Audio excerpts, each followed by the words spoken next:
How to set up a tiered alarm system. While on your site, go to the Navigate tool in the top right corner, select Settings. While on the Settings page, scroll down to the Alarms and Notifications section and select Escalation and Repeating. While on the Escalation and Repeating page, we're going to be looking for the alarm notification delay. To set up a tiered alarm system, you will need to make sure that your first line defense of users to receive alarms once the alarm is generated, they are set up as 0.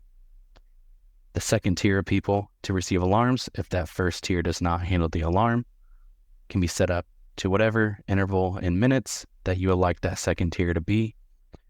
By default, we would recommend 15 to 30 minutes.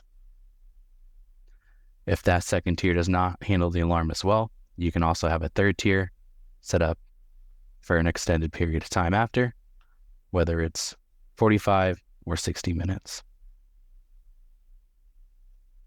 To edit a user, to adjust these times, select the user that you'd like to edit and change the alarm notification delay to be whatever interval that you would like that user to be in the tiered system.